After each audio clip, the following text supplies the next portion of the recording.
Okay, we are live on YouTube, I think. Let's see. Just waiting for the stream to load up here. See what we got.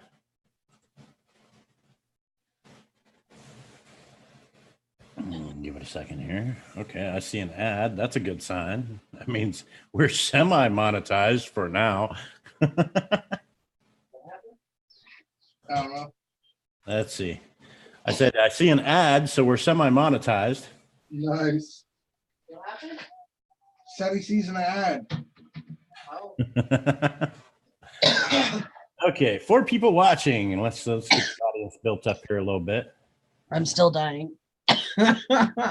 New super chat stickers is now enabled. All right, cool, got it. I guess I gotta go to the stream, huh? You can click the live on YouTube thing. I did already. I just gotta get there.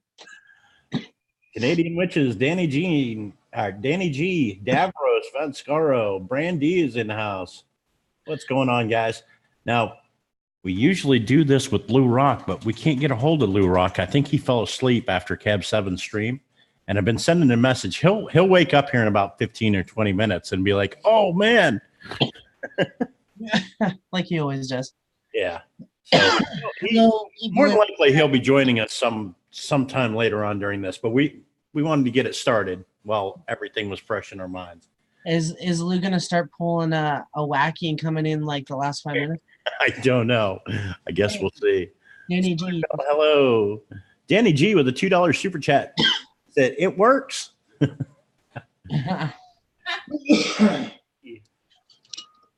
Good day, Ghost and JoJo, Brissy Boy.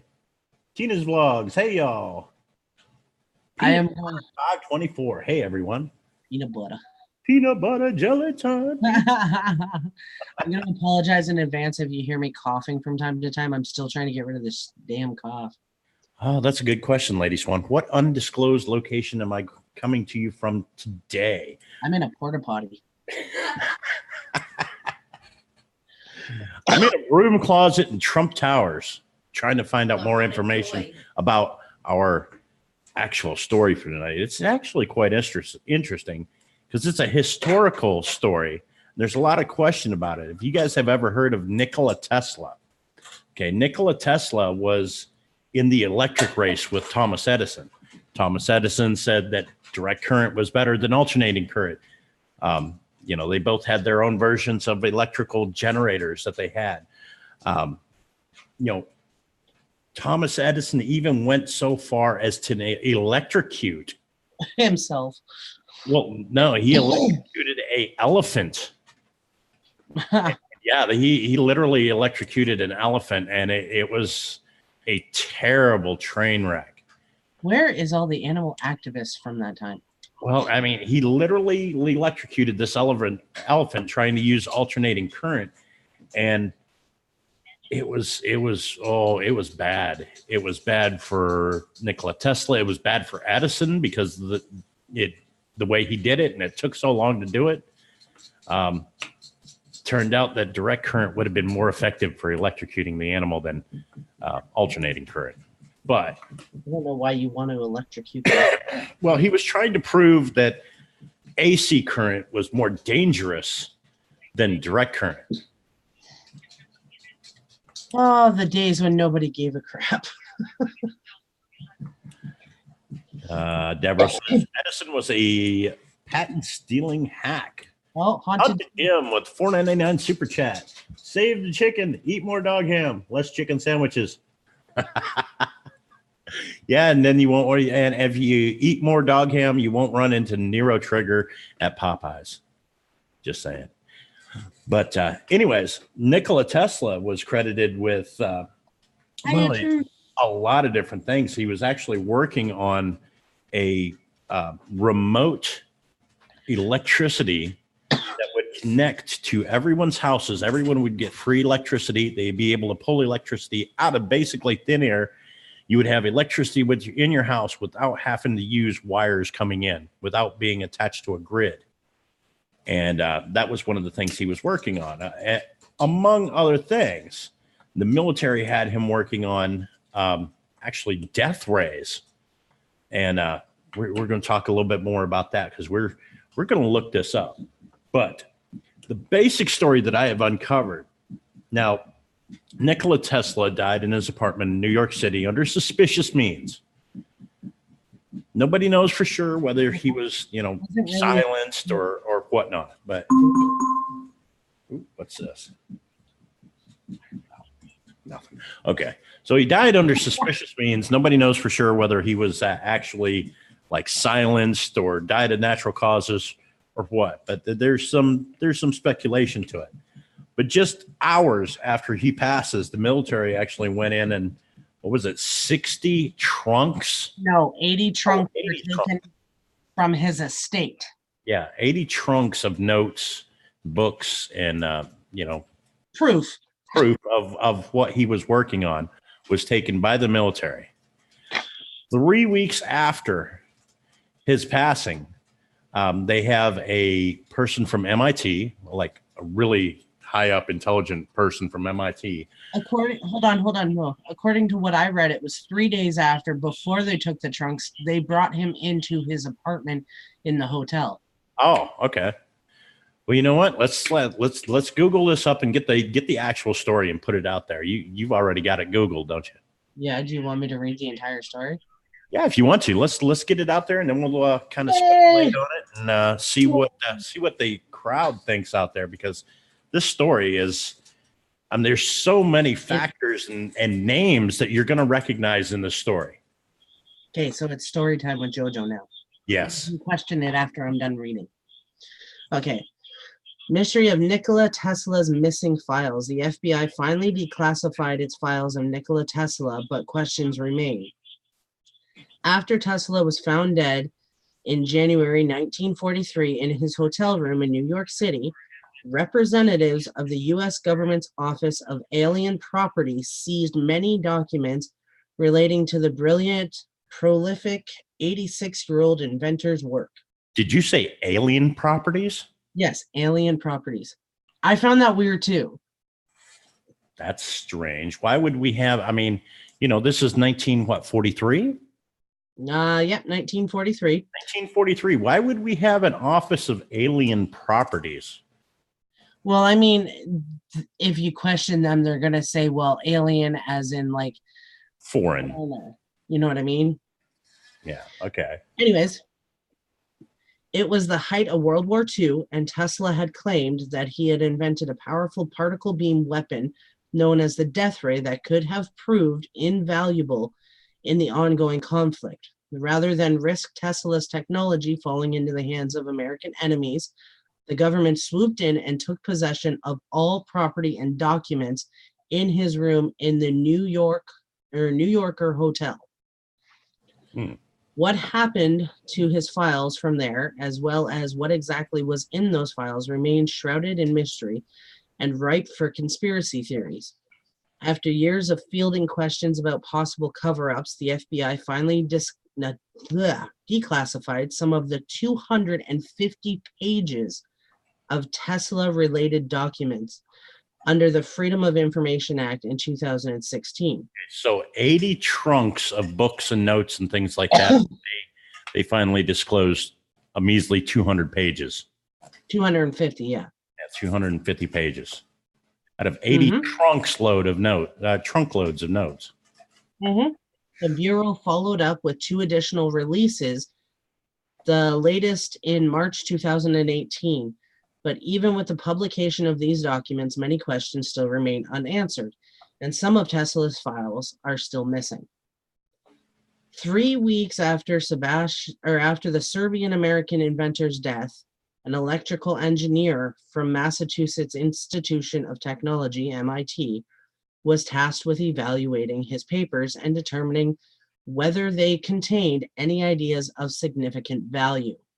According to the declassified files, Dr. John G. Trump. Wait, did you say Trump? Yep. As in like President Trump? Yep. So John G. is his uncle. So his dad.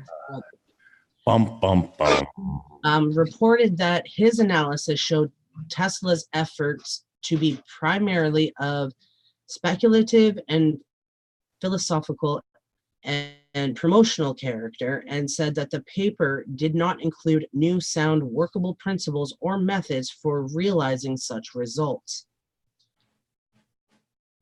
Now, So Donald Trump's uncle is the guy from MIT that they bring in to read through these documents. And the thing that I've actually seen this on TV the other day.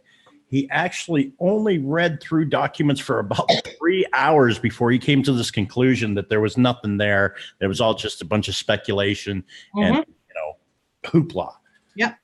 3 hours, 80 trunks of notes that he spent 3 hours going through. Hey, Canadian witches. Hey, Dustin. Well, see, that's the thing. How do you go through? Okay, so it took this long to uncover 60 of those trunks. Explain to me how you go through 80 of them in 3 hours. Right. Okay, so the scientist's name undoubtedly rings a bell. John G. Trump was uncle of the 45th U.S. President Donald J. Trump. So who John G. is the youngest brother of Trump's father, Fred. He helped design X-ray machines that greatly helped cancer patients and worked on radar research for the Allies during World War II. Interesting. So at the time, the FBI appointed Dr. Trump's report as evidence that Tesla's vaunted death ray particle beam weapon did not exist outside of rumors and speculation. But in fact, the US government itself was split in its response to Tesla's technology. So half of them believed it, half of them didn't. Okay. Mark Safer, author of the biography Wizard, The Life and Times of Nikola Tesla, says a group of military personnel at Wright-Patterson Air Force Base in Dayton, Ohio, including Brigadier General L.C. Craigie, had very different opinions of Tesla's ideas.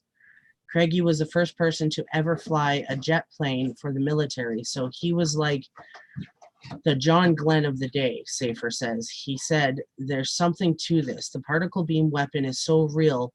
You have two different groups. One group dismissing Tesla's invention and the other group saying there's really something to it. Then there's the nagging question of the missing files. When Tesla died, his estate was to go to his nephew, Sava Kasanovic, who at the time was the Yugoslavian ambassador for the U.S. Okay, so his nephew was an ambassador for the U.S. Yugoslavian. We've got a Trump involved. We've got Wright-Patterson Air Force Base. And remember, guys, this 1947 Wright-Patterson Air Force Base is where they supposedly shipped the remains of the crashed UFO from Roswell. Just keep that in mind. Now, here's the weird part, okay? It was left to his nephew, okay? Now, according to them, according to the recently declassified documents, some of the FBI feared that Kasanovic was trying to wrest control of Tesla's technology in order to make such information available to the enemy. And that was in quotations. And even considered arresting him to prove this. They wanted to arrest the guy on just like mere thought. Suspicion of conspiracy to... Yeah, but they had no proof. They had no proof. So really, it was just mere thought. It was just them being paranoid. Now, in 1952, after the U.S. court declared Kasanovic the rightful heir to his uncle's estate, Tesla's files and other materials were sent to Belgrade, Serbia, where they now reside in the Tesla Museum there. But the FBI originally recorded some 80 trunks among Tesla's effects, and only 60 of them arrived in Belgrade, Safer says. Maybe they packed the 80 into the 60, but there's the possibility that the government did keep the missing trunks.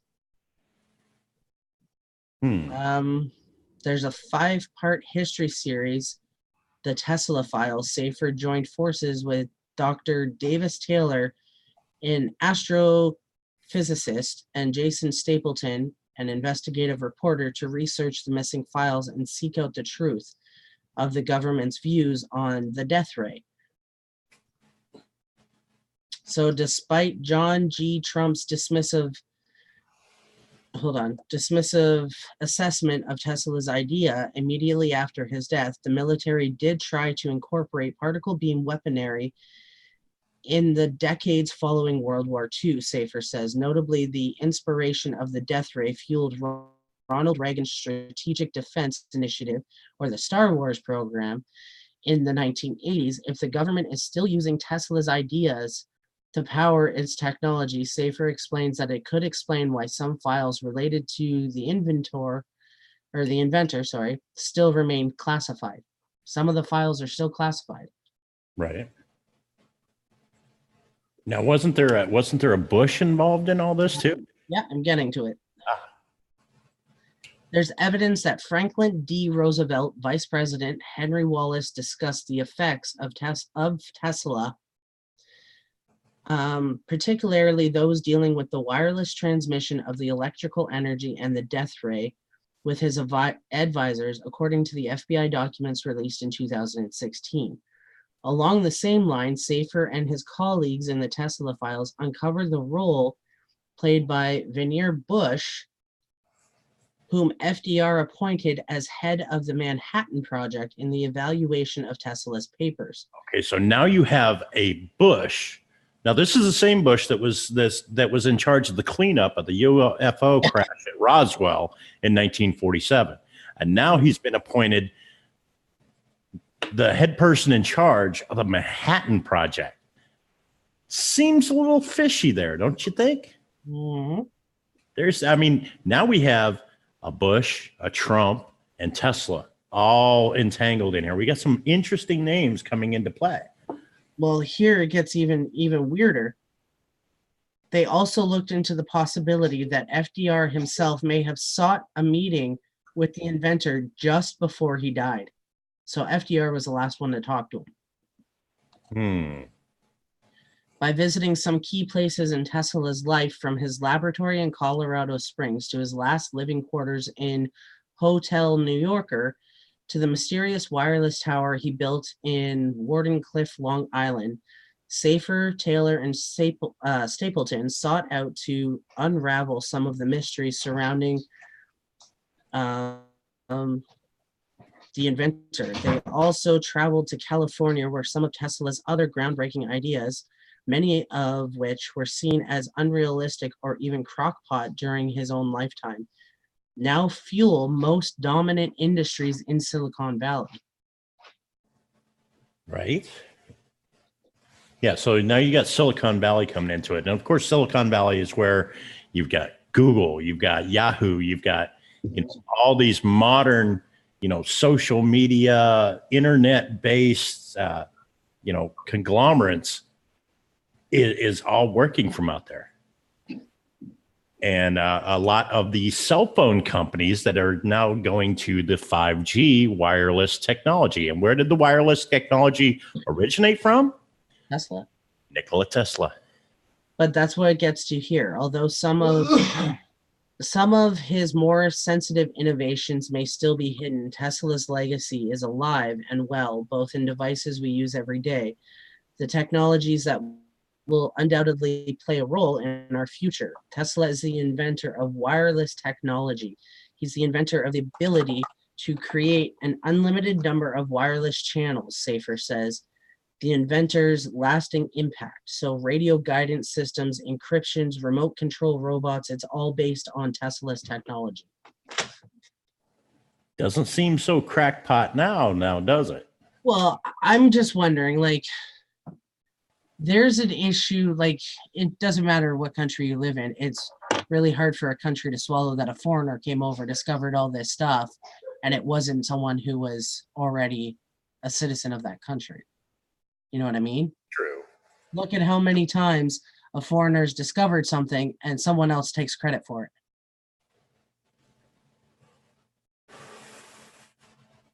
You mean like Columbus? Just saying. Yes, yes. But I do find it weird that so many different presidential families have been tied to this.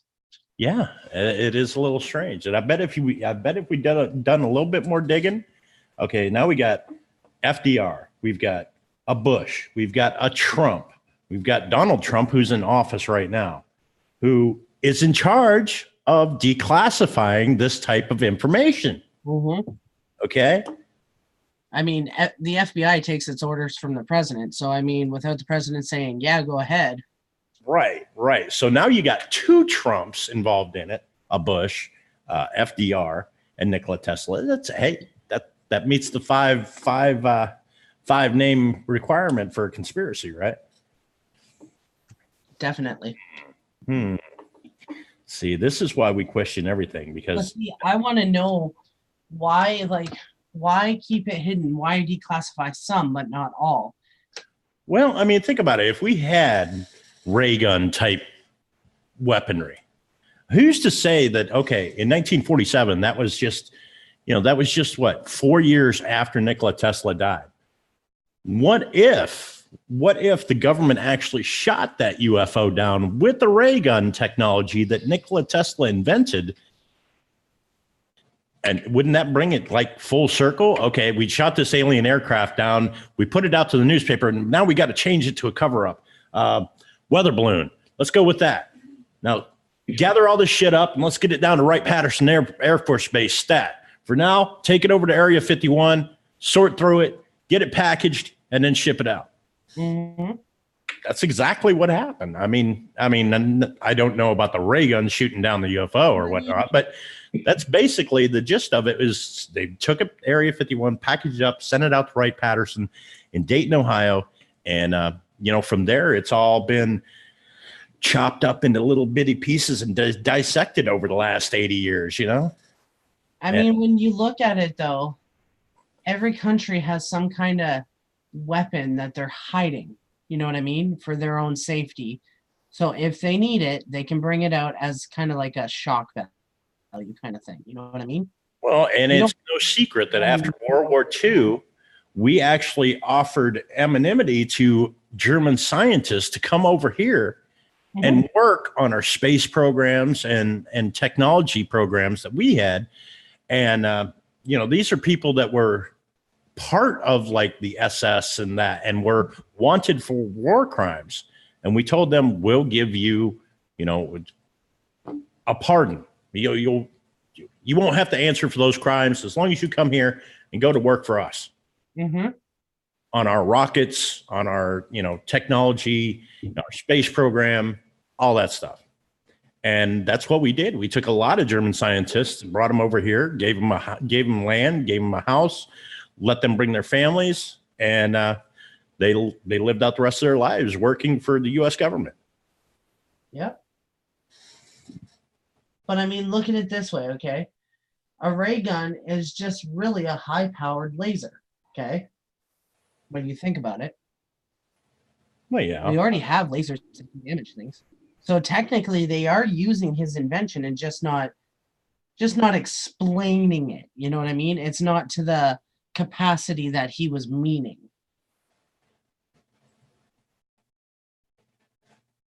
I bet the best minds are still trying to put his invention together. Death ray for one, portal another. Yeah, it's a good possibility. I mean, you got to look at it this way. You can have the best scientists on there, but they have to think the way Tesla thought. They have to go that way. And I think that has a lot like the particle collider. Okay, we're talking, this thing invented the internet. This thing invented a lot of different things. And now you're taking this hadron collider and smashing atoms together and literally creating microscopic wormholes that we don't know what the ramifications of this technology could actually do. Mm-hmm.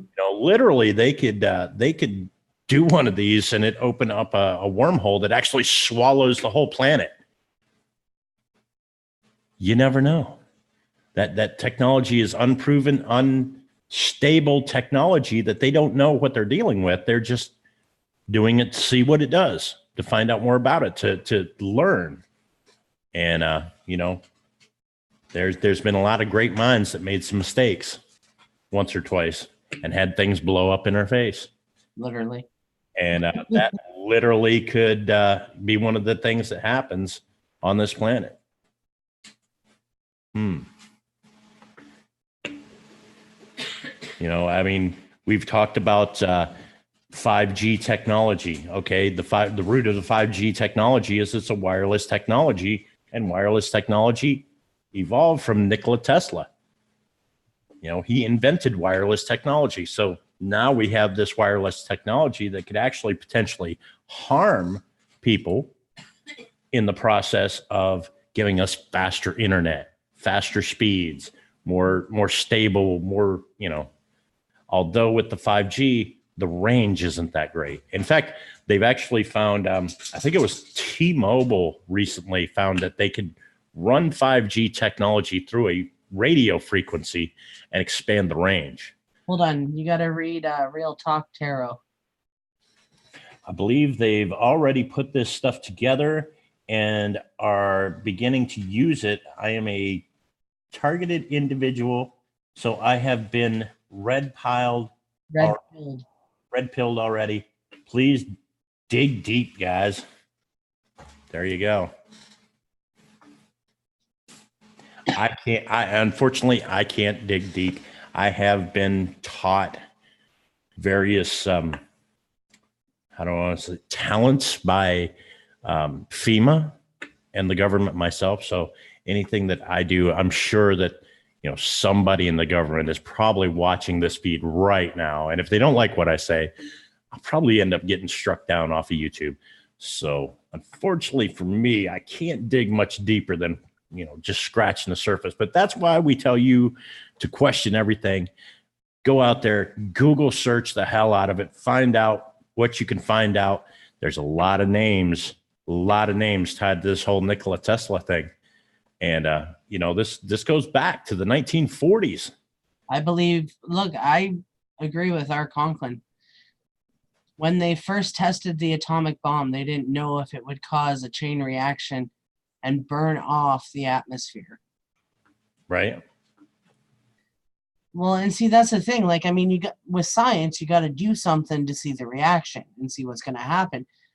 But you can't tell if it's going to harm something until you do it. Right. Haunted Jim says, yep, Ghost Mafia was also a part of FEMA as a response officer. I was a bomb tech assistant, bomb threat management. Those were all areas that I was taught in by FEMA. FEMA classes, terrorist response type stuff through the fire department after 9/11. So yes, I do have bomb training. I do have all that. Here's the thing. It's all real. So I got a question for you, okay? If Trump's uncle said that there was no merit to this guy's work, okay? But then they classified all his stuff, okay? Now Trump is saying what? It's declassified? Like, why would you classify it, okay, so no one can see it? But then years later, the same family member, well, not same family member, but same family says, okay, well, we'll declassify it. This is my question. Why would you classify it? Generation apart. Hold on. What good does it do to classify something, okay, if there's no merit to it? And in that, didn't you say that Trump talked to his uncle? He actually cited his uncle after his uncle taught him about nuclear before it was nuclear. Right? Okay, does this sound like nuclear before it's nuclear? Wouldn't have been classified back then to where you shouldn't have been telling anybody. Uh-huh. Let alone a wet behind the ears Donald Trump. Yep. Think about that. Why is this Trump, who is obviously looking through classified and has access to classified documents, and research, putting it out there to teenagers. You know what I mean? Like, you know, this begs it. It kind of screams that maybe Trump wasn't just the lone candidate from the good side of the tracks. Maybe he was actually poised in a position and cultivated to be a president at one time. Or maybe the information that his uncle had given him, he used to get into office. You know what I mean? Like, hey, I know a lot of classified stuff. You're either going to have to get rid of me or make me president, kind of thing. I voted for the first option. I'm just saying, with a family that knows the secrets, the squeaky wheel gets the grease, they say. You know what I mean? Well, I mean, when you look at it, most of the Bush family, okay, they've had a couple of presidents in there, and look at most of their family had something to do with the government at one point in time. Same with Trump's family now. But see how many people knew that before now. Well, see, that's just it. Trump got his first million. He borrowed it from his father. Okay, well, his father was a millionaire, but his uncle wasn't. He worked for, he was obviously worked at MIT as a professor, head of some kind of research and development project. I'm wondering if there wasn't some money divvied out to that family before Trump was, allocated into like the whole family secret type of thing. You know what I mean? Like, maybe that's how that family made their money, was dealing in those kinds of secrets. And that money kind of kept them closed-lipped to a certain extent. It's a possibility. Maybe there was a fringe benefit for a young up-and-coming Donald Trump at some point. Well, easily distracted says his uncle and father were immigrants with money.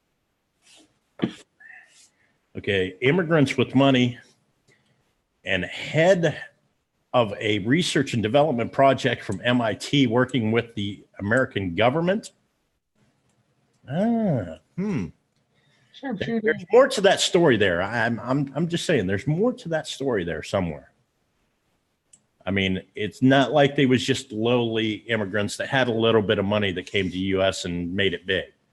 There's something more to the story that we're missing. Now, where is his background from? Who's Trump's? Yeah. They said, well, you guys are saying his family were immigrants. So where's his background from? I couldn't even tell you. I'm gonna find it. Google it.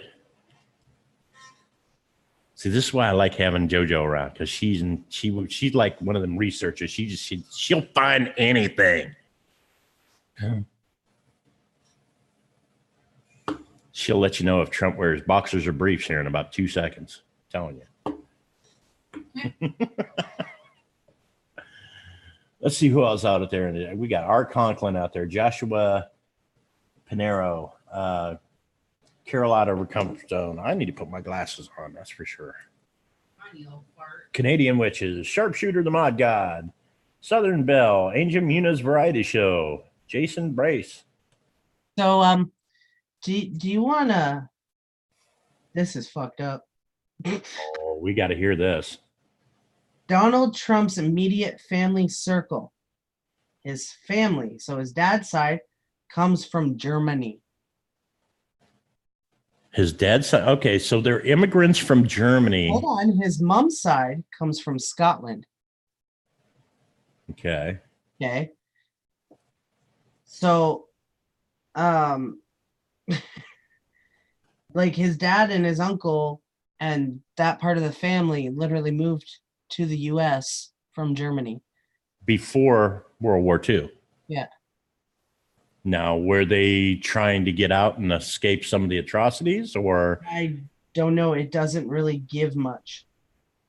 But it says his mom comes from Heaton Braden Island of Lewis off the west coast of Scotland. And his dad's family is originally, there we go, from Germany. And see, our Conklin says Trump's dad was born in New York. I don't know. Not according to Google. Give me a minute. I'm going to find some more. I'm good at digging. That's what I do. And Trump was born in New York, just so you know. Yeah, I know Donald was born in New York. This is interesting. Anybody seen Lou Rock yet? I'm going to message him again. I'll see if he's... No, he's still not active on Facebook or anything. He must have fell asleep. That's the only thing I can think. I'd be all right. He'll wake up here shortly. He'll be like, oh, man, I fell asleep.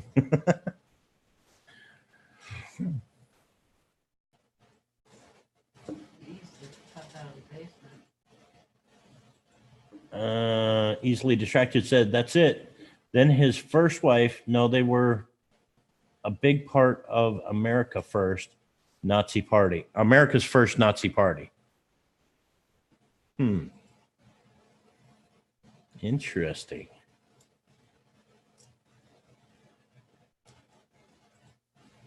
Joyce, Okay, so thank you for the wrench. Joy, I gave you that like a week ago. Anyway. this is what it comes up with. Okay. So parts of his family were in the US, parts of his family weren't, if that makes sense to you. So the very first part of his family came over on a steamship, the steamship Eider, October 7th, 1885. Okay. And landed in New York, October 19th. Okay, our conquest says Fred Trump, October 11th, 1905, the Bronx, New York, New York. Well, let's just Google it and find out.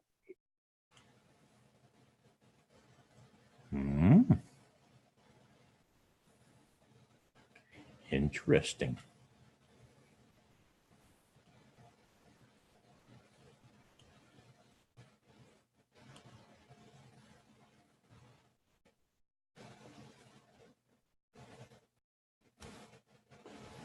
Sassy Redhead said, my dad developed things for the military that they still use. He was never allowed to say what, and when he passed, we tried to get the copies. They told us we could not because they are still used. My uncle worked for NASA, and it was the same for him. I'm serious, guys. Please go back and research what I'm talking about and message me if you want more info. It took me a while to believe, even though I knew it to be true, because I'm experiencing it. Okay, so it states that his dad, so our Conklin's got it right there. His dad was born in New York, but his grandfather was not. Okay. His grandfather comes from Karlstadt, Germany. Okay, what about his uncle from Boston? Well, if his uncle's the youngest, so he would have had to have been born in the U.S. The uncle that worked for MIT was the youngest of his dad's brothers. Okay. I find it weird how everyone says smash the like. I usually get stubborn and don't then LOL, like pathetic dislike of language at times. Our Conklin says Google is our friend. But yeah, so I find it weird though. You think about it. His grandfather wasn't born in the US, okay? His dad was just barely born in the US. Just barely. Don't you find it odd that World War II, look who you're fighting against, and now magically you have a president that his family originates from there? And see, this is where the timeline doesn't kind of add up for me. Okay, now, how old is Donald Trump? Want me to Google that shit too? Yeah, I'm guessing probably How old is Donald Trump? mid-50s. Donald Trump is 73 years old. What? 73 years old. Donald Trump, Yeah. the president of the United States, is 73 years old. Yes. Is he really that freaking old? Yes. Holy shit. It's amazing what Cheeto dust does for you. Man, I'm going to go out and get me some Cheetos. Anyway. Okay, so yeah, 73. Yeah, I guess that would probably be about right. You know, his uncle being okay.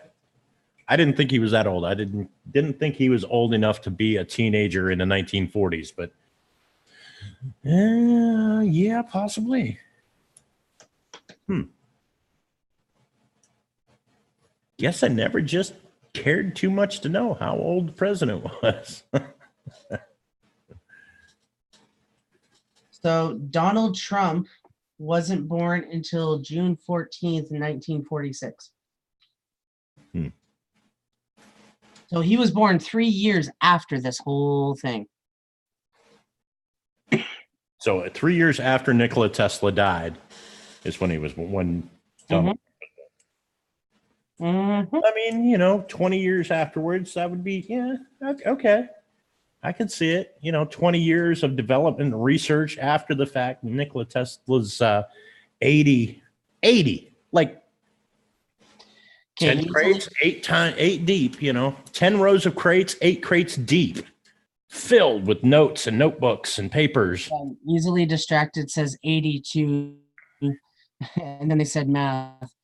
Yeah, I can tell you for a fact he was not 82. My father was born in 1942 and he is not 82.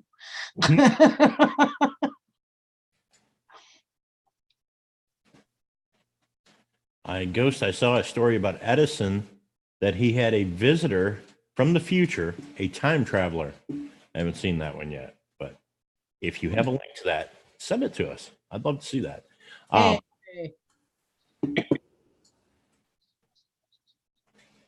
LOL, I'm joking. I don't know. I'm just kind of stuck on the fact that of the background that he has. That kind of baffles my mind. Because when you think about it, the premises of World War II was to have total control. And now you've got a German in control of the US right now.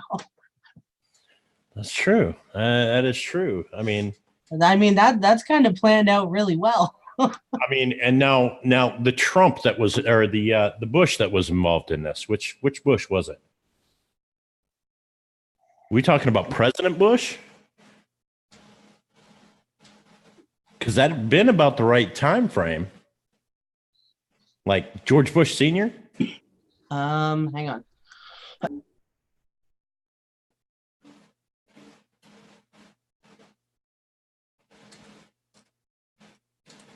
The same person that went campaigning and somebody asked him about aliens, he said there is no such thing as aliens. Actually came out and said that to the public. That there's no such thing as aliens. But this is a person that was in charge of the cleanup at Roswell, you know, the head of the Manhattan Project. And yeah, it seems like that Bushes were really big into secret government projects. I'm just saying.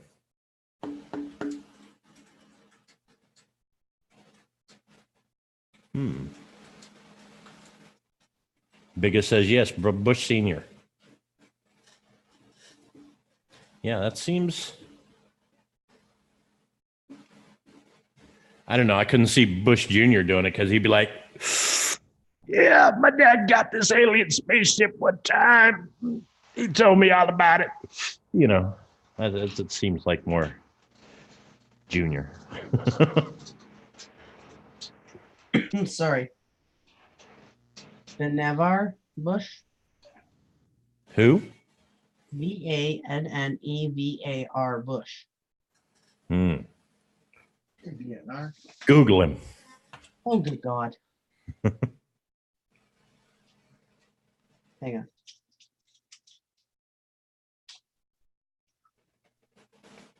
Haunted Jim says, all I can say is skull and bones. You know what? That could tie into a lot of it. I don't know if, I wish there was some way for us to find out whether or not Trump and, well, I know the Bushes were part of Skull and Bones, but I don't know about the Trumps. But again, Trump's uncle, MIT, Boston, Skull and Bones is in Boston, so there's a good possibility that could be an interesting tie-in. This Bush was an American engineer, inventor, and science administrator who, during World War II, headed the U.S. Office of Scientific Research and Development, through which almost all wartime military information passed through. Okay, now I wonder what his genealogy is, if he's any relation to George W. Well, he was born March 11th, 1890. Let's just find out. Children, we've got Richard Davis Bush, John Hathaway Bush. Let's just find out.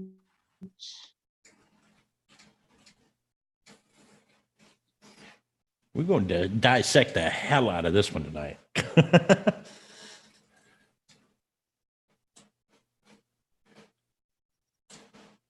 Are there any ties to the Freemasons?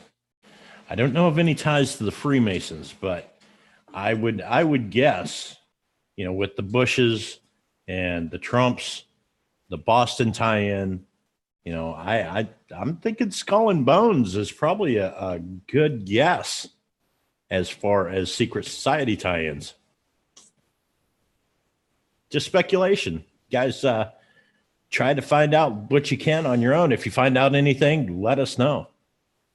Question everything, though. Definitely question it. Oh, wait a minute. That's interesting. Jason Bray says he is related to Herbert Bush. Hold on, though. This Bush joined the Department of Electrical Engineering at MIT in 1919. So we got a little bit more of a connection there between the Bush and the Trumps. Yeah. And founded the company now known as Raytheon in 1922. He became vice president of MIT and dean of MIT School of Engineering in 1932 and president of CIW in 1938.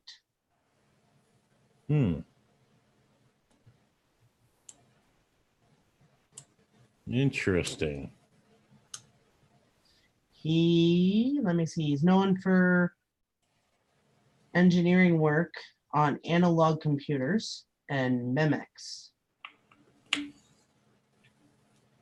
So we have ties with Nikola Tesla, who's created wireless technology.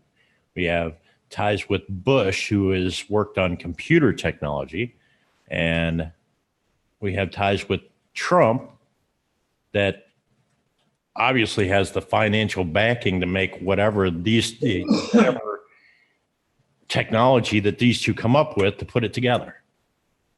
Well, he was also part of creating the digital circuit design theory. Digital circuit design theory. And also was developing hypothetical adjustable microfilm viewers for analogous. So basically spy technology for microdots. Yep. Was appointed National Advisory Committee for NACA in 1938 and soon became its chair and became chair of National Defense Research Committee. Well, that's just now this is taking a weird turn now, because later spy tech and all kinds of stuff. Later, director of OSRD. which stands for. I don't know. It doesn't say. Hmm. Listen, you're asking a Canadian to look up all this U.S. history. Okay, I'm doing good so far. Don't knock me.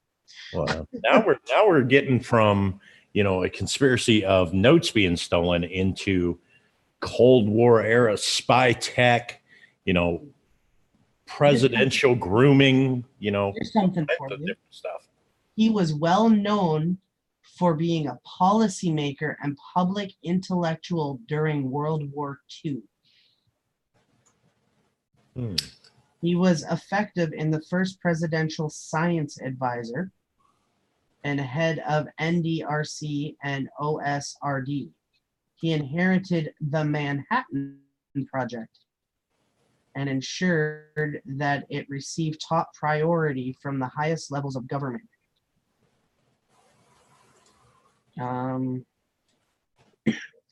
Endless Frontier.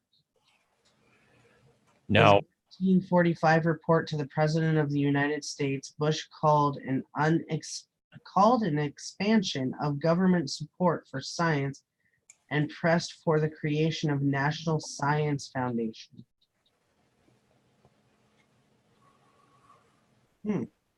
now, the Manhattan Project. Refresh our memory. That's not the one with the ship. That is the one with the nuclear. That is the one for the whole thing. That's what kicked off during the Tesla. The nuclear Yeah. experiments. Yeah. Yep. Nuclear reaction.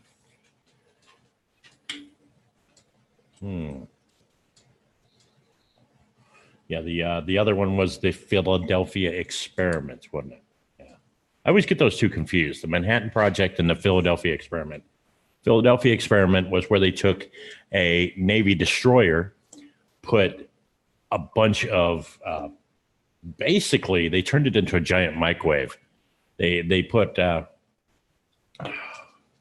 well, again, some more of Nikola Tesla's radar technology into play, put a couple of rather large generators on the ship, and was able to make the ship phase in and out of time.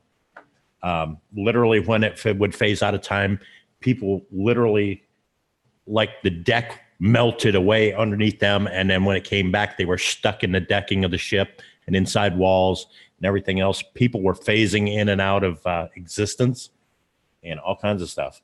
So again, more Nikola Tesla technology put to experimentation by the government that has been covered up over the years. Mm-hmm. Beth Plant says it was the atomic bomb. Actually, the Manhattan Project just wanted to, they were trying to create nuclear fusion on a scale that can be controlled so that they could power Navy ships and submarines with it. And then they found out that they can make a big ass bomb out of it. The odd thing is you can't find the connection for this Bush and the other ones. I'm sure there's a connection. If it's a Bush in government, there's a connection there somewhere. Well, it's weird you say that because I was just looking at their family tree, and their family tree has all been like investment bankers, senators. They've had the two presidents. They're trying to get a third president now in there. Like they've been basically since the beginning of their family, they've all had their hands in something to do with government and finances in that country. Which is strange in itself. Again, you're talking about selective grooming of potential presidents. Well, here's my question. From one family, Here's my question. It kind of makes you wonder, because if you look at all presidents, except for like Obama, obviously, okay? Look at all the presidents. All the presidents have been connected in some way. Every president you have had has had a connection somewhere that has led them to where they are now. Okay.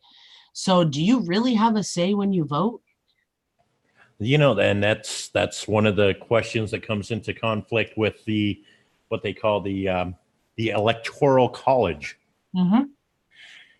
There's it's basically you have swing states that can go either way. You have certain states that always vote this way or always vote that way. And when Trump was elected, there was a lot of states that were, was supposed to vote one way or the other, and they swung the other way.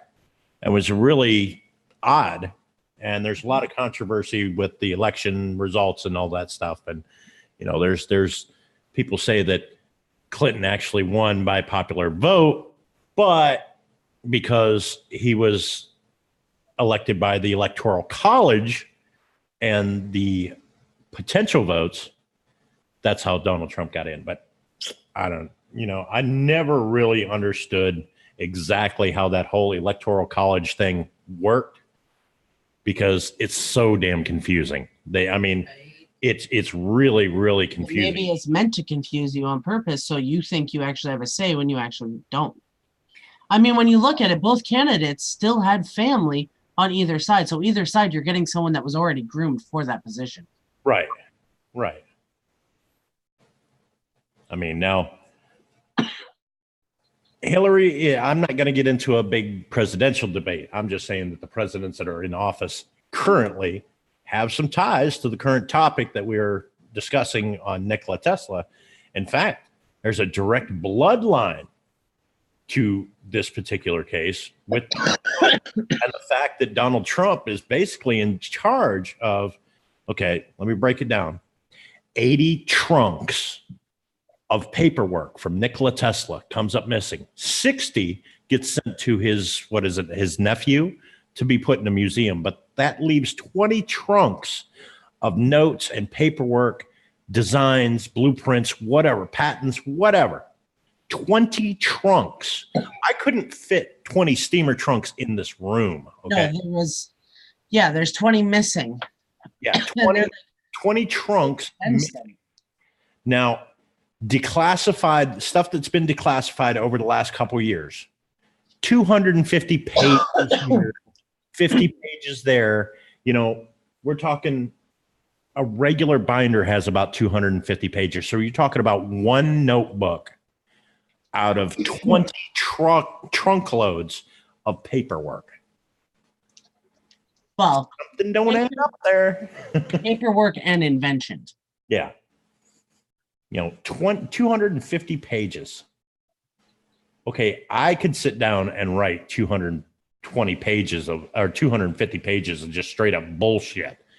Okay.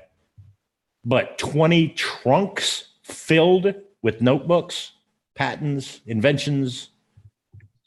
Now that would be 20 trunks would be like a lifetime's worth of work for a normal person.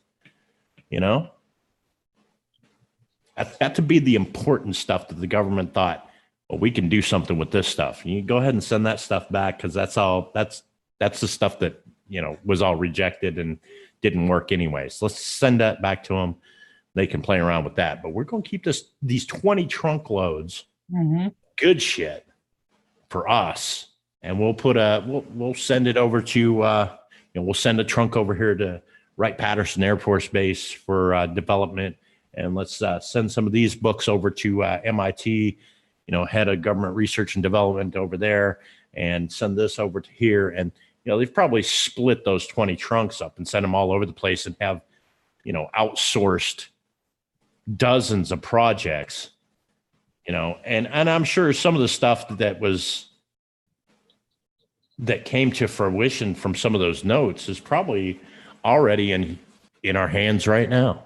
Cellular technology, things like that. Something that didn't have a practical use in the field in military, but they could capitalize on it in the public.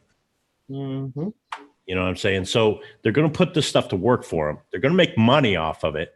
Of course, they ain't going to credit Nikola Tesla with, hey, he invented cell phone technology. No, they ain't going to give him that credit. They ain't going to give residual payments to the family of Nikola Tesla for that. They might actually say, well, he was he invented the idea of, wireless technology, but it was this person that actually invented the cell phone. That's that's the way the government works, though. You know what I mean? They're going to take the best projects. They're going to utilize them. They're going to have them in military. Talking radar technology. What was some of the other stuff that they said that he was credited with? Wireless technology. Wireless, radar, microwave, all kinds of stuff.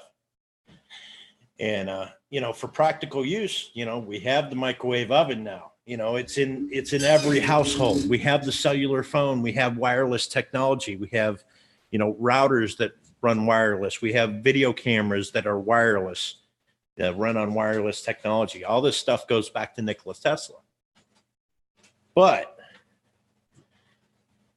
I don't see the only thing with Nikola Tesla's on it, with his name on it, is a patent for a brushless motor that somebody has invented a car, put Nikola Tesla's name on the car, and they're using his basic brushless electric motor design to run the electric cars. Yep. Okay, so the car company Tesla is actually paying homage to the creator of the engine that they use for the car. That's the only case in current history where Nikola Tesla and his family get any credit for any design that he's put out there. Well, look what our That Conklin actually works. Look what our Conklin said. He said, wireless electricity to homes. Can you imagine the saving in materials that could have been if they had listened to Tesla? Right? You imagine the tons upon tons upon tons. We're talking millions of tons of copper alone in the wiring, just going to the houses. Just think, okay? The way we lived could have been completely different had they listened. Yeah, but again, and just like everybody's kind of up in arms about the 5G technology, what could have been the ramifications with that electricity flowing through the air at such high voltage levels? Yeah, but is it really any different than having, look at what you get off of a microwave, okay? Look, they've proven what microwaves do to you. Well, yeah. And you're supposed to, when you use a microwave, how many people actually let their food sit? They don't. You're supposed to let it sit for 5 to 10 minutes to lessen the effects, but they don't, okay? Same with your cell phone. When you're done using your cell phone, you're not supposed to put it in your pocket or anywhere on your person because it can affect you.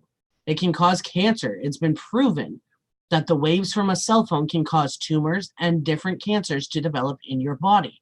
So they tell you, don't carry it like most women, like I do, carry it in their bra. Men carry it in their pockets. Women carry it in their pockets. It should be in your purse or not on you. You know what I mean? Like it should be somewhere off of your body. And when you're done using my it, hip pocket, does that mean I'm going to get ass cancer? no, it means you're going to get ball cancer. Well, I don't carry it down there by my nutsack. That swings too low. It's in your pocket. My God. I'm talking about my hip pocket, like my ass If you put it cheek. in your ass cheeks, then yeah, you'll get ass cancer. Ass Just cancer. Okay. That's what I was wondering. Like, And to be fair, if they swing that low, it's very possible you can still get nut cancer. But you know what I mean? Like they tell you, even after a phone call, you're supposed to put the phone away from you for 5 to 10 minutes to allow those waves to kind of lessen. Having a long phone call has been proven to grow freaking tumors in the side of your head when you have the phone up to your head. So, I mean, everything we're doing now is still giving off those same effects. right. Ever heard of V2K? No. Can't say that I have. Have to Google that one. Where's my notebook? V2K. There it goes. Let me write that down. Google Sites. V2K voice to skull device is a weapon used for transmitting voices with low or high frequencies. Did you hear that? Voices can be for commands or harassments attacks that may look like the Tizone voice. Did you hear that? Voice to skull technology. Here, I'll get it to say it out loud again, okay? Yeah. What is V2K? According to Google Sites, V2K voice to skull device is a weapon used for transmitting voices with low or high frequencies. Voices can be for commands or harassments attacks that may look like the T's own voice. Did it actually say it's a weapon? Yeah. That's interesting. We're going to have to check into that a little bit more. That's one for Lou Rock there. V2K. Interesting.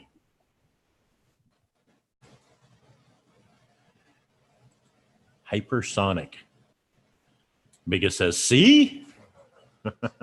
You know, and that comes back into, you know, RF chips, wireless technology. You know, this is all wireless technology, and right back to Nikola Tesla. Mhm. I mean, RF chips giving off, you know, emitting a radio frequency. That's what RF stands for. It's a chip that they put in the human body that emits a radio frequency. It's actually transmitting from your body. It uses the electrical impulses and static electricity that your body generates to power itself under your skin. Yeah. Now, have you ever wondered this? Okay. Human bodies, they're made up of electricity and water, correct? Okay. Now, you ever wear a watch or know someone that's worn a watch that they have so much electricity running through their body that the clock stops? Yep, or it drains the battery on the watch. Now, have you ever wondered? Normal rate. Yeah. Have you ever wondered if all these illnesses that are being caused by cell phones and microwaves and all this stuff that are giving off these waves are just the way of them interacting with our electricity? Well, they actually have now. They have it's kind of like a body paint. They can paint a circuit board on your skin, okay, and create like a cell phone. Yep. Or whatnot. And they can. Yeah, I saw that. It's like a body paint that has metallic bits in it, and it will conduct electricity, and you can actually you can literally build a calculator out of it on your arm with LED lights and the whole nine. Sorry, I was reading a comment at the same time.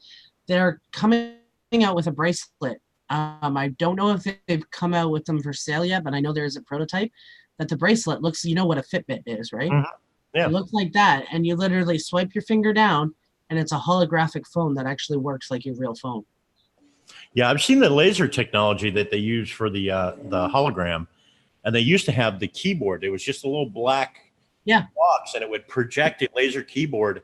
And when you touch the right keys on that projected keyboard, you could type on your computer. You can find those at like gadgets.com and things like that. So I know that technology has been around for a while, but now it's actually gotten to where they can make the technology smaller. So small, in fact, that they could put it inside the bracelet and project on the backside of your arm the face of your phone. And you could just literally touch screen everything just like you was touching your own arm. That's what I'm saying. That's what those bracelets are. Yeah, I've seen videos on them. I haven't seen them actually for retail sale yet, but I have seen the video technologies. And that's, could you imagine what that would do to you with all those waves? Ooh. That's on you 24/7. Right. It would be a permanent staple. It'd be like wearing a watch. Well, I in that particular area though, I would think that it would cause more like tendonitis, carpal tunnel, things like that. I mean, you could get a tumor or something in your wrist, but I mean, it wouldn't be as so thin on your wrist. Okay, it's thin enough there, okay, that it could actually get into your bloodstream. That's true.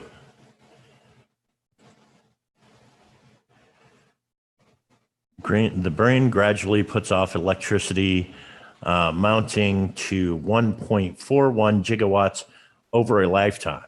Yep. But in the same aspect, and that now you know that I'm in the paranormal field, and everybody who's went to school. Hi, Donna. Every neuron that fires off is actually electrical impulses from the brain And everything that you do, everything touch, taste, smell, see, is either translated through electrical impulses or determined through electrical impulses. So when you die, according to science, electricity doesn't die. It just changes form and moves on. So when the human body dies, where's that electricity from the human body? It doesn't die. It has to take another form. And that's, where you get your paranormal activity, electromagnetic fields that are unexplainable in places, things like that. So, can that be captured, harnessed? I think it probably could. I'm not saying like Ghostbusters technology, stomp on this, capture a ghost, and it sucks it down in, something like that. But, if you were to take that magnetic field and get it around a magnet, a strong magnet, I think the overall attachment could actually attach something to that magnet and it'd be stuck to that magnet for a while. But here's the thing, okay? They're actually working on bringing back brains, like actual brains. They haven't done it on people yet, but they're working on it.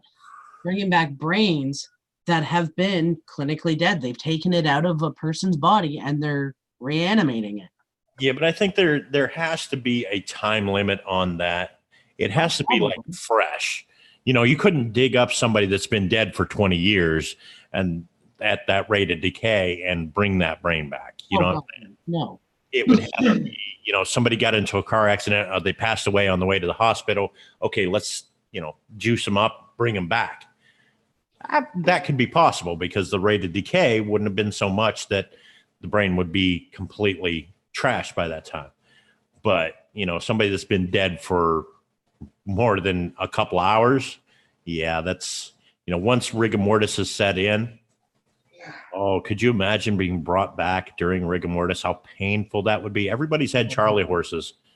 This would be like Charlie horse over your whole body times 1 million. But the thing is they're not reanimating those brains in the person's body. They're actually taking them out and reanimating them. Yeah, but that isn't going to do much good. No, but they want to see what happens if they can be reused. I mean, it's pretty bad that they're recycling people. Okay. It's one of those things. If they can restore the human brain, but not the body, okay, we're going to be in Futurama here in a few years, and all our heads are going to be in jars. Hey, June. Which Hi, Alicia. Brings us back to another conspiracy. Madonna. Matt Groening, the creator of Futurama and worker on The Simpsons, has predicted the future numerous times in the Simpsons episodes. Mm-hmm. It's possible that, that whole human brain, the head kind of thing. They have. What? I know. What are you? Seriously. Sorry, he just brought something over and he's like, you got to smell this. I was like, what? If it's Brian, watch if he says, pull my finger. No, I was having her smell the escargot we got. Yeah, he took out escargot to defrost. But what was I saying? Oh, the cryogenics. Mm-hmm. It's honestly one step away from that. We've got things that they've actually suspended in it and brought back. Mind you, they didn't last long. Are you hiding cheese? June Gull says, well, no recycling body parts is good. It's called transplant. Which, yeah, in that instance is, you have transplants. We've had transplants for years. But, if you are getting the body part from a cadaver, it has to be fresh. It has to be somebody that just passed away. It's on the donors list. All of a sudden, here's a compatible heart for somebody. And we kept on ice for a certain amount of time. Yeah, it has to be put on ice and shipped immediately.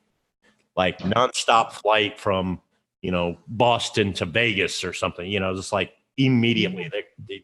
I think you have like 48 hours for it to be viable. Right. Depending on the organ. I was just reading just before we went live. Lady Swan had a article up she was reading, a teenager. Where was he from? Michigan, wasn't it? A Michigan teenager had a double lung transplant after vaping. That pisses me off. Yeah, vaping. And he had to have a double lung transplant. I don't know what the long-term effects is from vaping, mainly because vaping hasn't been around long enough to have long-term effects. Okay, so I got an answer for the organ thing. Okay. Hearts are only viable for 6 hours for transplant. Okay.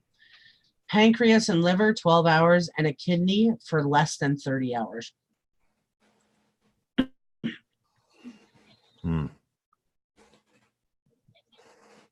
After that, the soft tissues in them start decaying. Let me in. I'm in this room. Oh, okay. Yep. Lou Rock is here. There he is. Were you asleep, Lou? Lou? No audio. Lou Rock. What up? There he is. You just woke up, didn't you? Yep. I said he fell asleep on us. That's all right. What did I miss? The whole thing or something? What's going on? No, actually, we was kind of off on a tangent. We had covered the Nikola Tesla thing, and it was pretty interesting because there's a lot of freaking names involved in this that you would recognize. You're talking Donald Trump, Donald's uncle, Nikola Tesla, the Bush family. The president at the time was FDR. You know, there was a lot of people involved in this, and it's still Prescott Bush. Which Bush was it? Jojo, What? which Bush was it that was involved?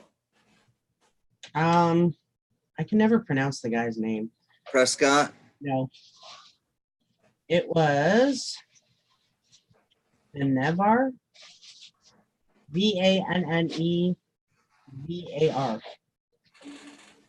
Yeah, I think you got it right. Yeah, there was a like, okay, so he died in New York City.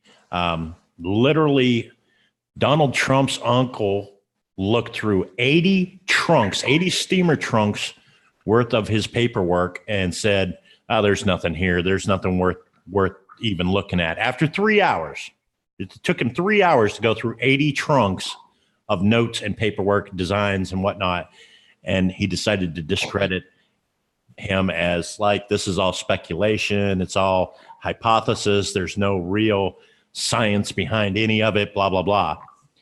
Now roll back another 60 70 years, Donald Trump gets into office, and out of those 80 trunks, 60 has been given to his nephew and been put into the Nikola Tesla Museum. Still 20 steamer trunks load of papers missing. To this day, the U.S. government has only declassified 250 pages of Nikola Tesla documents. That's like one notebook out of 20 trunk loads. Yeah, it's because we're using half of the stuff the guy invented already. Exactly. And isn't it crazy that now you have Donald Trump, the nephew of the guy that discredited Nikola Tesla, in office? The guy behind, oh, well, let's put this out there. We'll declassify 250 of his, papers. That'll ease the masses. Now, wasn't it that the other guy there, Westinghouse or something, that they thought, not Westing, no, Morgan. Morgan Chase. He was a financial backer to Edison for a time. Yes. Yeah.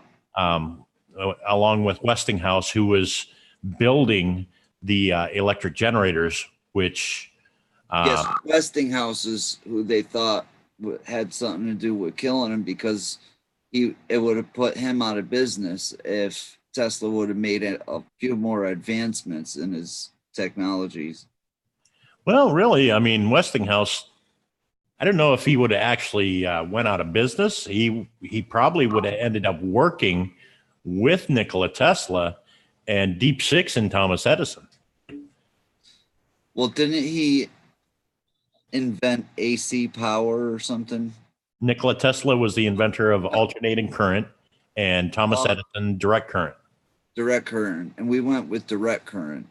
No, we actually use alternating current in our households. Direct current is what your automobile uses. All right. I just woke up. I'm confused. I know that Nikola Tesla's work would have stopped because he was working on free energy. Yes, he was working on wireless free electricity through alternating currents. Hey, maybe it was all for the best because now we're doing these studies and stuff. And if we had that free stuff, who knows what kind of stuff we would have been bombarded with. I mean, think about this, okay? The technology jump that we've done in the last 100 years is amazing.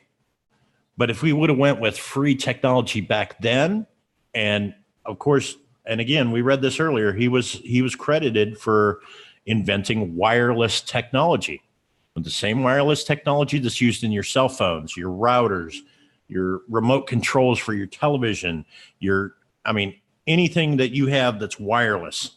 Okay.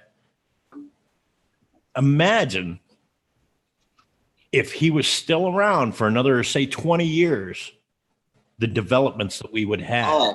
Oh, heck. We got screwed having that guy.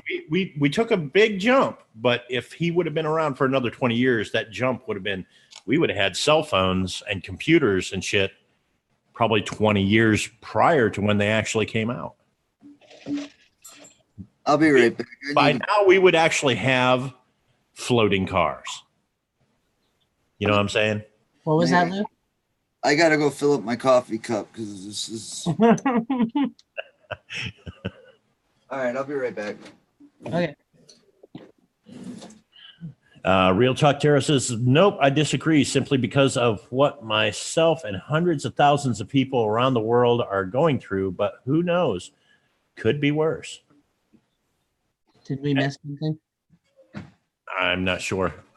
But then again, I do kind of agree with Lou Rock. You know, if you have all this electro energy flowing through the air instead of going through power lines to your house for free electricity, what could be the ramifications? Are you going to have high electromagnetic fields around certain areas? I mean, you're going to have areas. I mean, there's areas of the planet now that are called the lightning capital of the world because they have high iron content in the ground and they attract more lightning than other places. Now, could that be a factor in, wireless electricity? You have one area town that it's just constantly, bleeding off into the ground because of a higher iron content in that specific area. It's possible. Electromagnetic fields have been known to cause, especially in people with a high hypersensitivity to electromagnetic fields. They can cause dizziness, drowsiness, paranoia, rashes, skin irritations, hallucinations. It's just one of those things that you don't know until they actually do it, what the outcome's going to be, what the cause is going to be. So, Daniel asked if you've heard of scalar weapons, and it's basically the same thing we're talking about. It's literally the same thing. It's high energy, and it's focused energy, including lasers, microwaves, particle beams.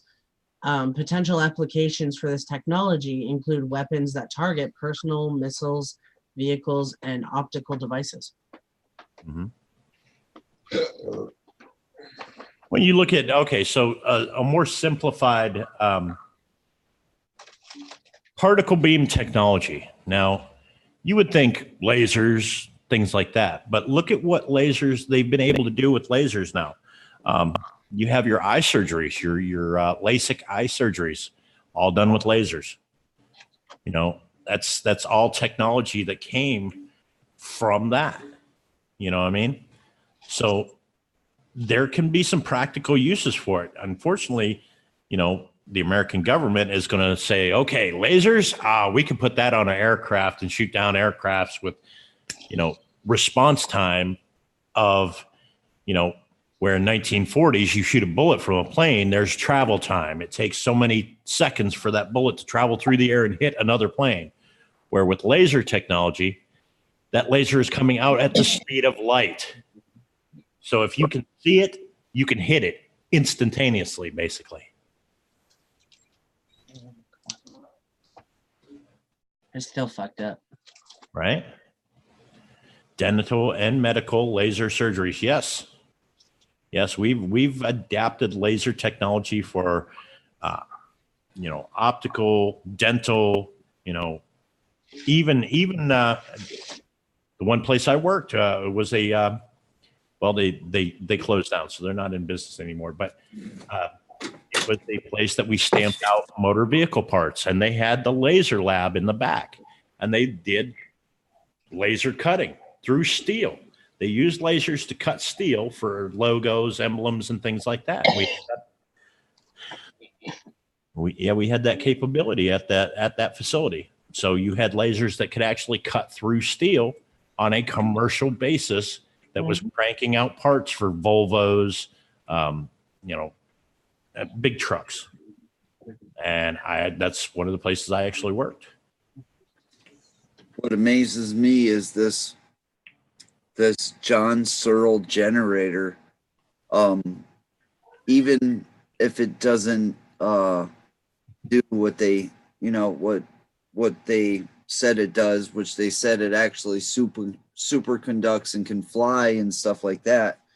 I've seen a bunch of videos on YouTube where people have made these generators, and they're generators that can produce electricity with zero gasoline. So why aren't we using this stuff to light our homes? Now think about this, Lou. Now, going back to the whole Nikola Tesla thing, and I had said this before you came on, the only company that credits Nikola Tesla with anything substantial as it stands right now is the Tesla Corporation, Tesla Cars. And that's because they actually use one of the patents from Nikola Tesla for their brushless motors in the cars. Now, if you were to put that engine behind that motor, and that motor is capable of generating speeds of 0 to 600 miles an hour in approximately 15 seconds. And it's full power, just on, bam, acceleration. It's not like a regular gasoline engine where you would take off and build up gradually. It's literally power on right now. So put what motor? You put one of these motors that creates electricity to run that engine, that car. The Searle generator? You put a Searle generator behind a Nikola Tesla electric motor. You're right. It's one of those energy. cars. Free energy. Free energy, and no having to charge a Tesla car. Think about that. Yeah. No, you're right. You're right. And this is stuff that we've had since the 40s. And you're talking about a car that could run on absolutely nothing. You don't have to run it on water. You don't have to run it on gasoline. You run it on nothing at all. That drives 600 miles per hour. Well, that's a little fast. We might. Well, I mean, for the actual cars, they tone them down to like 120. But I mean, you can regulate that engine speed with the right circuitry. But they actually have record of performance and doing testing with this engine of actually getting 600 miles an hour out of one of those engines, or on one of those electric motors from Tesla's design. Yeah, that's a little bit fast, but hey, we'll get to work on time. Right? But now you think if you could do that with a plane engine, say like a Cessna single engine plane, okay, and you're running that propeller off of a Nikola Tesla motor with one of these Syrian engines behind it, literally the plane is flying on no fuel and can take off on a 3-foot runway. Mm-hmm. You see what I'm saying? Oh yeah. All of a sudden the distance to take off gets shorter because the engine can run so fast that literally they could just like. But when you 3 foot think run. about it, if you put any of that into actual play, think about the people that are in power, okay? The reason I say that is all their families are financial people, investors. They look for other businesses to put money into. So you start having cars that don't take gas, well, there goes the oil, right? You start having homes where you don't have to pay electricity, there goes that. Yep. Airplanes, you're only paying for your seat. Right now, you're paying for your seat and the part of the fuel and part of this and part of that. You know what I mean? That's And why the airfares are already cheap. I mean, you could get a flight nowadays for $80. Think about this. What if the plane? Here they're not. What if the plane you're taking off at didn't have to stop halfway through the flight to refuel? Yeah. You know, what if they could go from, say, Australia across the US, across the UK, and to China without stopping once for fuel? I mean, it'd be like a 24-hour flight, but it'd be one flight straight on through, all the way through. Yeah, but again, it doesn't fit in their budgets because they want to get maximum money out of people. You know what I mean? Right? Walker family. LOL. Sorry, Chris Mafia. Just noticed the title. LOL. It states, question everything. Yes, it does. I mean, why aren't we putting this to use? Exactly what Lou Rock is talking about. The companies behind it, the oil companies and things like that depend on that income, selling, aviation fuel, oil, things like But that. the thing is, all right, them companies, all right, here's what gets me. Those companies, say we came up with free energy, we have so many other issues and problems that could be being solved. Like they could start putting energy towards making sure everybody has the correct amount of food that's not grown GMOs, and thinking about getting out to other planets and colonizing other planets, because if some meteor comes along and wipes us out, the human race is done. We're over with. And we had all this technology that we could have got out there and got into these, next planets and stuff. We could be so much further than we are right now. And we're just sitting around collecting money. Like that's the biggest thing in the world. That's what I'm saying. Like that's why I said the reason they're not using it is because it doesn't line their pockets. They can't figure out how to make it line But their. they're so rich, they could put their money towards the technology. I mean, But that's what I'm saying, though. It doesn't. the energy's free. Somebody's got to build the generators. Okay, but at the same time, nobody will have the money to buy that technology right now. Look at how much a Tesla car costs. That's true. Okay. So if they make this widely available, who's going to be able to buy it except for the rich? And eventually the rich will get bored with it. Well, I mean, if they make it widely available, the price will definitely big time.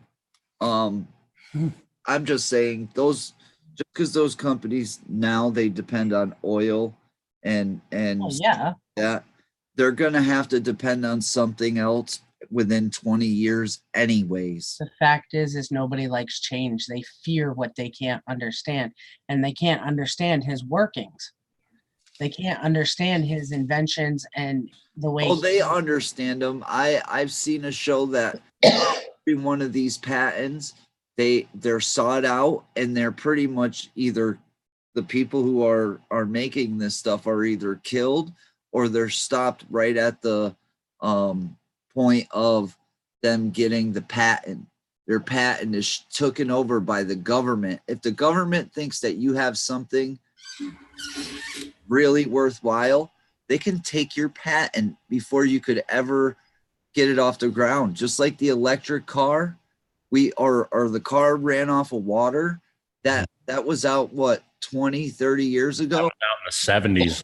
Yeah, when they found out that this guy made a car that ran off of water, the government came in and took his patent and told him he couldn't make it. But that's what I'm saying, though. They fear the change. It's different. And just because they understand how it works doesn't mean they understand the actual workings. You know what I mean? You know, it's, and here's the thing with that, though. I mean, we actually have people out there now that have found that technology, have figured out how to make that work, and they've adapted everyday items to be able to make that work. It's called a hydrogen generator conversion, and you can look up the videos. They are on YouTube. It will show you how to make the hydrogen generator, how to install it in the car, and you're basically turning a regular gasoline engine car into a hybrid that can either triple your gas mileage or make it run completely off of the hydrogen that the hydrogen generator is putting out.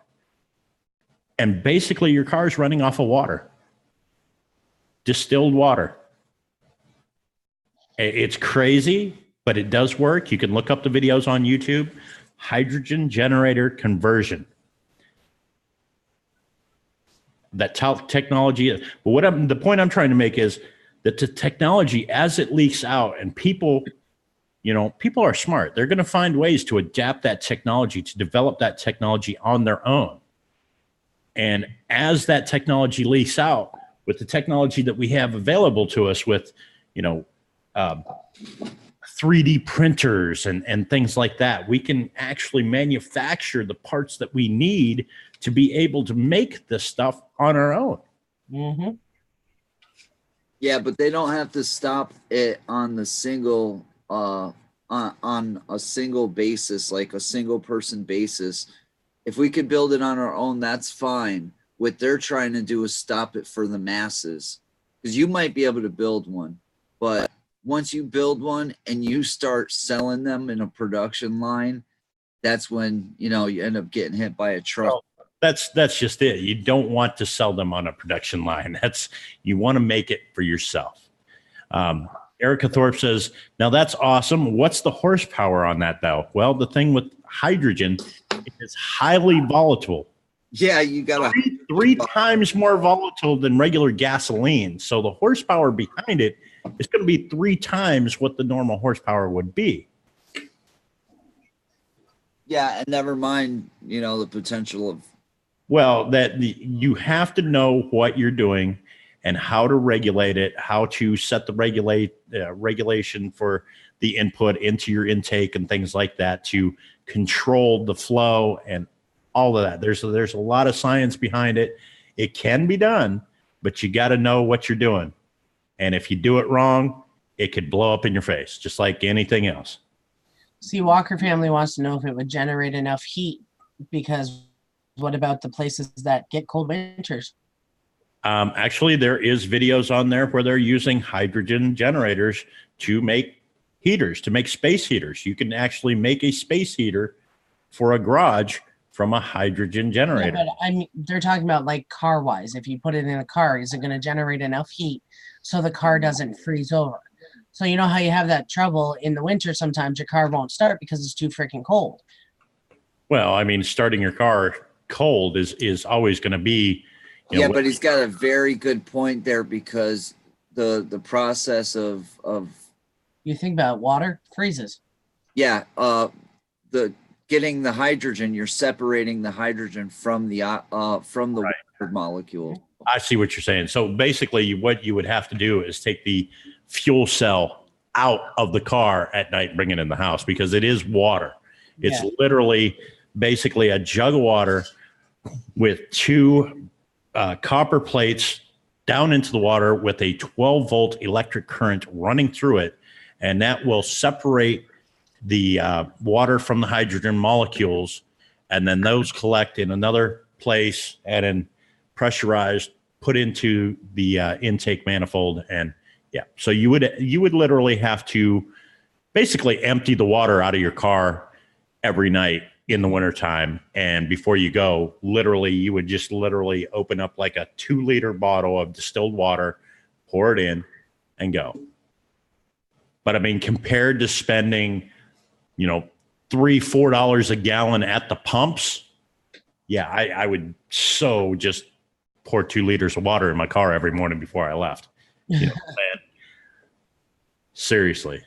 I could justify that if I didn't have to spend, you know, $60 every time I filled up my tank with gas. You know what I'm saying? Did you see what Biggest said? My dad was a boy at the Iowa State Fair.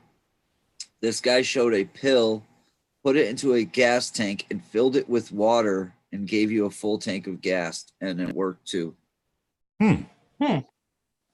That's interesting. I wonder where that technology is today. They get taken, these technologies, they get buried. They get buried along with the people who made them. Our planet is getting to a point right now, though, where we're going to have no choice. We're going to be out of fossil fuels. We're going to be out of all this stuff. So we're going to have to transition whether we like it or not. And that's only if we're still alive, because of the problem with greenhouse gases and global warming. Look at our ice caps are melting like crazy right now. Might be screwed already.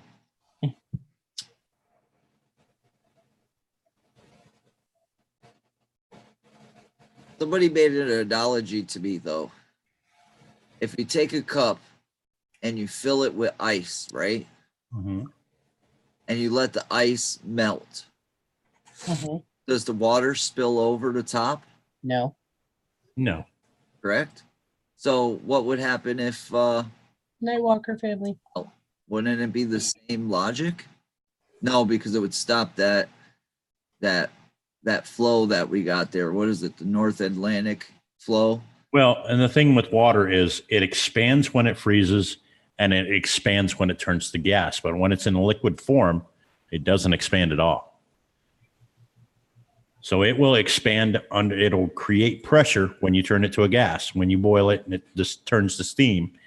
And if you put it, say, in a thermos, fill the thermos all the way top, put the lid on it, put it in the freezer and freeze it solid, it'll bust that thermos because the ice expands. So it's the one thing that expands both when it's turned to a gas form or a solid. So what happens when it's turned to a liquid? Because I'm talking about the ice caps melting and us being screwed. It'll mess with our weather, because once the ocean raises a couple degrees, we're screwed anyways. But here's the thing, if it's hot enough for them to be melting slowly, then it's hot enough. Water evaporates anyway over time, even out in the oceans. Right. So, I mean, you're not getting any more and you're not getting any less, really. Yeah, but they say that, what is it, 90% of our water is inside of those ice caps? Okay, but then they're just melting and going back into water. And again, as the glacial ice caps break off and go off into the ocean, those giant ice cubes, just like in a glass, you put that into a glass, the water level raises a little bit because the displacement of the actual ice cube. But as that melts away, that water compensates for that displacement and the water level doesn't change. So you're telling me there's going to be no water world with Kevin Costner? Yeah, pretty much. No. If there is, we'll be long dead and gone before that ever happens. Well, they're saying that we don't got time. They say that we got about 20 years before things start getting really bad with our weather and everything, because we've come to the breaking point. We should have started doing stuff 30 years ago. And you know, when we're having these that's why I think it even goes into why we're doing these chemtrail things. I think we're forced into doing this these chemtrails. And I think the reason that we're forced into doing it is because that's a weather modification, that if they don't do that weather modification, it's going to be just carnage everywhere. So I think that even though people are like, oh, this chemtrail stuff is killing us, and I'm sure it probably is killing us, but I bet you there's a reason that they're doing it that we have no idea. Well, yeah, we are. I mean, the governments are going to treat us like they're kids, and we're going to be only told what we need to know. But see, I don't really agree with this whole global warming thing, okay? Every so often the world starts turning a little bit more, okay? Like turning in a direction that is not going to. You gotta look at dinosaurs, okay? It was hotter than hell all over the place, and it was colder than hell in some places. Then all of a sudden you get the ice age. Okay. I mean, every so often the world's got to regenerate itself. Well, the ice age that killed the dinosaurs was brought on by a horrendous asteroid. But that's what I'm saying, though. I don't think so much anything we do is not going to reverse it. I think you're right, though. There is a point where the planet will actually reset and go into a cold mode and just freeze everything back up again. It will turn into an ice age. It's like so we're screwed. So unless we're not so much screwed, we have ways to survive if we actually pull our heads out of our asses and stop being so worried about what may happen and start preparing. I don't think it's going to be like that movie where there's just 3 giant storms. Then when the eye of the storm comes over, everything freezes instantly. You know, how do we know though that that movie might have seemed ludicrous, but there was a lot of science in that movie that could actually. See, to me, it's just a big ploy to figure out how to get more money out of people. Because first, look, we didn't have cars way back then. We were using horse and buggies. They brought out cars. Then it was you got to have a car. You got to have a car because you could travel faster. You can get places easier. Okay, so they sold us on cars. Now they're saying that they sold us on cars so much that there's too many of them. Now we got to have electric cars because it's better for the planet, but they're twice as much money. Okay. And electric cars still have an imprint on our, Actually, they have more of an imprint than the cars that we use now. Yeah. Well, people don't know where we're going to put all these dead batteries with all these toxic chemicals that are in those batteries. Exactly. I think screwed. We should make a new show called We're Totally Screwed. That's Green Bay Wackies. Green Bay Wacky should do a show called We're Totally Screwed. Yeah. We're totally screwed. Well, you look at it this way. History repeats itself, okay? And I mean right down to the T. Eventually the world's going to rejuvenate itself, okay? The smart will survive because they'll know how to survive. Yeah, but how are we can't survive 100 below. If there's a will, there's a way. You have to figure it out. There's got to be a way to do it. There is a way. But it's not going to be everybody who lives. It's going to be the elite that are inside of mountains. Yeah, but you know what? People have learned survival skills over the years. It's not like we're cavemen anymore. There's ways to do it. You just have to learn how to do it. Yeah, but there's no way to survive 150 degrees below zero. There's no way to survive that unless you're inside of a mountain in a controlled environment. I mean, there's certain catastrophes that could happen that could just erase all life on the face of the earth. You're not going to grow no more plants. If you can't grow any more plants, we're not going to eat. Even oxygen levels, they say that the dinosaurs couldn't live today because there was more oxygen on the planet in their time. That's why they were so big. Yeah, but do you want to know why there was so much more oxygen? Because there was forests. We as humans have chopped down those forests to make our homes. So therefore, you've taken away the oxygen. Trees produce oxygen. Without those trees, you don't have as much oxygen. Then you cloud up the rest of the world with chemicals, gas, aerosols. You're taking away more oxygen. I think there's more. I think there's, honestly, before we ever get to that, we're going to be destroyed from an outside source. I'm talking a war of the worlds type scenario. They're going to come here for the resources that we have, probably water being the main one. Trust me, if they've come all the way across the universe, they've got the resources they need. They're not going to want to strip mine our planet because we've ruined this planet. If anything, they're going to come here and wipe us out because of what we've done to the planet. That could be too, but I think that's coming. I think But as I could actually see. What do I would predict first contact in our lifetime. well, hold on, I've got a rebuttal for Lou's. You can't have food because there's no way to grow it. They've come up with ways to modify food so it lasts longer. Okay, look it at doesn't that. mean you want it in your body, but I mean, if you've got no other choice and that's all you got to eat, guess what? $10 says you eat it. Wait. I can prove this to Lou Rock. Okay, Lou, if I locked you inside a cave with only the hydroponic equipment that you would need to grow a marijuana plant, could you grow a marijuana plant? Why does this have anything? I'm just saying, because hemp puts off more electricity than most plants do. Or not electricity, but oxygen. You need oxygen. You need the oxygen inside that cave. You Right, need oxygen to be able to grow that plant. Exactly. So if I put you inside a cave with the ability to grow hemp and vegetables and whatnot, could you do it? Oh, yeah, I'm sure anybody could do it. Yeah. With the artificial light, the hydroponic access to water in there, basically you have a ecosphere inside of a mountain. Oh, we have mountains that we've gotten. I mean, we got seed banks that has every seed that's ever been The Ark. in the earth. Yeah. They call it the Ark. We also have the same style things that are built in the side of mountains in case of a worldwide catastrophe to try to make us, live through one of those catastrophes. So would we live on a small scale? Yes, some humans might live. But that's all you need is you only need a few to repopulate.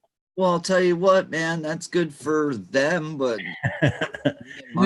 This will never happen in our lifetime, though. You realize that, right? Yeah, that's scary thinking. That's very scary thinking to say it's not going to happen in our lifetime, because right now our oceans have gone up in temperature so much it's killing marine life on a scale that's never been seen before. There's just fish inundating the beaches, dead, seals, all kinds of stuff just floating up to the shores dead because of a few degrees change in the water. I think we're on a cusp of something really bad happening on a global scale, and that attitude of well, it ain't gonna happen in our lifetime. I think we're too late for that. I think it is gonna happen in our lifetime. And I think that's just the world's way of rejuvenating itself. To be honest with you, it is. It'll start with that and then everything else. If we would just stop fucking with like nature itself, probably wouldn't have as much problems and it could actually start to repair itself. True. I think the biggest part of repairing the Earth's atmosphere would be, the rainforests. Yeah. Honestly, you realize we're cutting down rainforests at a rate of hundreds of acres an hour.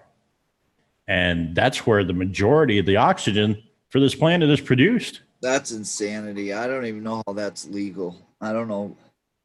And I just heard something the other day that they just took out like a giant portion of the rainforest just recently, like way more than. The issue is we're overpopulating, taking that rainforest, taking that so we can build. Well, instead of building outwards, you need to build up. But at the same time, just stop repopulating until everything. Look, we hunt to control the population. Correct? Mm-hmm. So why can't humans control their population? Stop. So we should do a purge every year as well. No, I'm saying stop fucking. That ain't gonna happen. I ain't got laid in 6 years. And Lou, you should be happy because you're doing your part. Wow. I agree, Lou. Well, I think that we kind of got off track a little bit, but the point of all this is like, okay, so the inventor of that engine that run on water was shut down. Nikola Tesla, lots of inventions shut down. There's conspiracy here. It's obviously anybody who invents something that can that would be for the betterment of man, that may jeopardize like the gas and oil industry or travel industry or anything like that, that the government backs, bails out, and all this other stuff. You know, the government's going to take care of their investments. So, you know, okay. Nikola Tesla ends up dead in his hotel room. You know, the guy who invented the car that runs off water, patent gets pulled and he's never heard from again. Same thing with the Searle. Supposedly there's a cure for cancer out there somewhere, but be damned if anybody knows who invented it or where they are now. Or what about CRISPR? CRISPR is something that they can't shove under the rug because it's so public now. Right. So, you know, there's reason to question everything. There's always reason to question anything. And if you're an inventor, you know, you might want to think about whatever you're inventing for the betterment of mankind. Make sure you make that as popular and as out there and in their faces as you could possibly do. Because if it's who I think was the destroyer of this planet, the guy who single-handedly destroyed our planet, the inventor of the selfie stick. That was an Edison invention, by the way. The selfie. No, it wasn't. Yeah, didn't you see that? It was earlier in the chat. Somebody said that Thomas Edison. There was a show where Thomas Edison was visited by a traveler from the future, and he gave Thomas Edison a selfie stick. For reals? For reals, for reals. Yeah, Brian, for real. For reals. All right. With that being said, guys, I think that's going to probably wrap it up for this week. Next week, we'll attack the controversy of Brian. He's over here being sarcastic. Shit, thinking he's fucking serious. Oh, Lou, you got anything for us?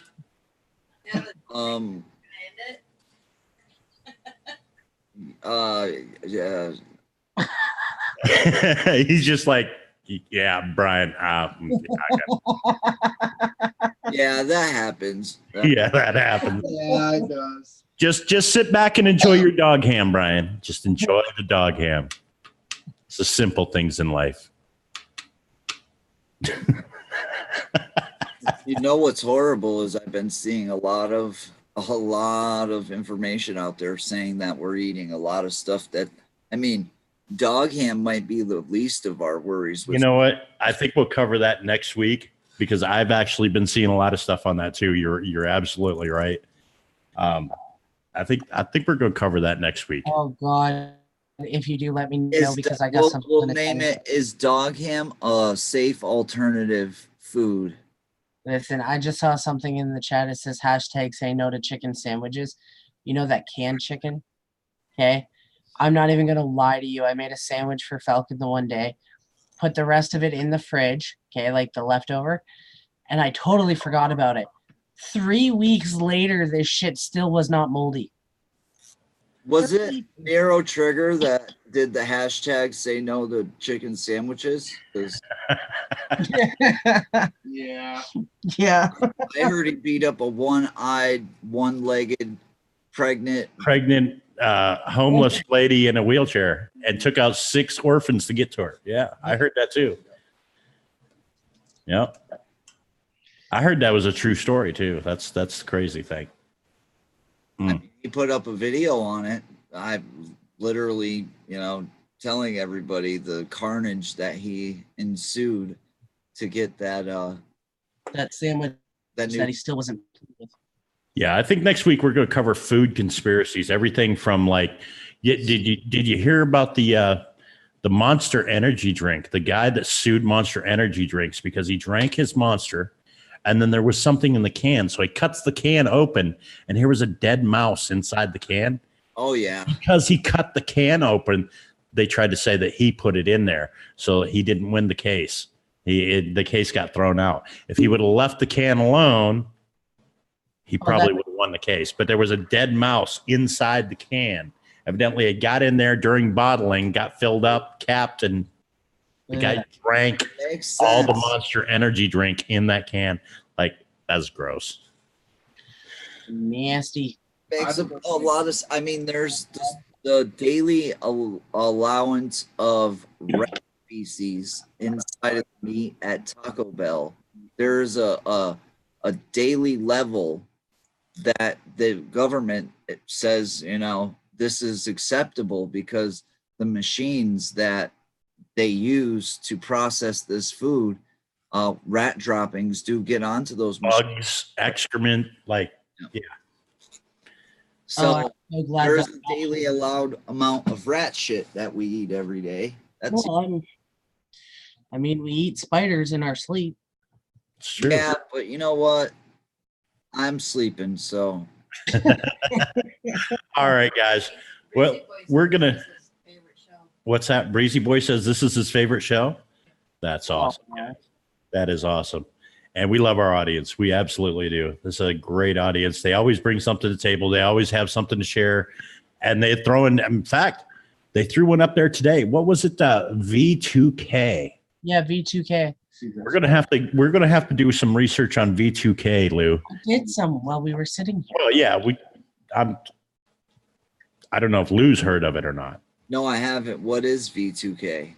It is a weapon.